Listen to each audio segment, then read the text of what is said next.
I don't work nights anymore, but for years I worked the night shift in a residential care facility. On weekends, I was the only person in charge of a dementia facility. It was sometimes spooky, consisting of 15 residents and only me to keep an eye on them all throughout the night. Around 3 a.m. in the morning, after doing an intentional round where I checked on all the residents and they were safe and well, I heard the doorbell ring. I got a sudden wave of goosebumps because this was a secure facility and it was the middle of the night. I went and looked out of the window, but there was nobody there. I blew it off as being a hallucination because I was exhausted most of the nights. About 10 minutes later, the doorbell rang again, so I went back to the window and checked again. Nobody was there, but I looked across the street and a strange car was parked there. I took a photo of it just in case, and then I went back to my station where I had been playing a game of cards with a delightful but very demented lady.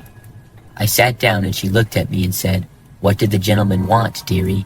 Chills went down my spine, but I brushed it off because hallucinations are common with dementia, and this lady is particularly prone to not being oriented to time and place.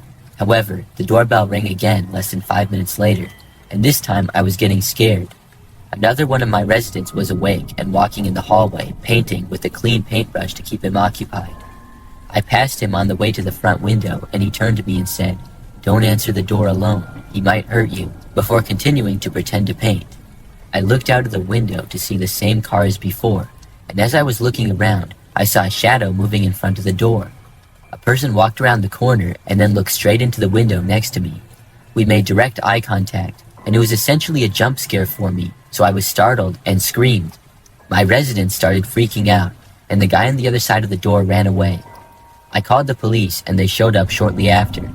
It was straight chaos at that point, because I had 15 residents who all had been woken by the commotion, and 2 police officers in the building now also.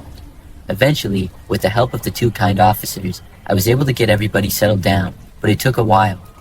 I eventually learned from the cops that there was a woman down the road whose house was broken into. She was attacked in bed by someone who ransacked her house looking for drugs. I can't help but wonder if it was the same person from earlier that night, intentionally trying to get into my facility for the drugs that are kept there. I'm grateful that our whole facility was so secure, and apparently the culprit just took the next best option. A strange part of the story that I'll never understand is how 2 of my patients knew that there was a man out there who wanted to enter and potentially hurt me. They were never close enough to the door to look out of the window and see anyone. It feels like one of those eerie guardian angel moments, or just a strange coincidence. I left that job not long after because they refused to hire a second person to work the nights, despite being understaffed according to best practice guidelines.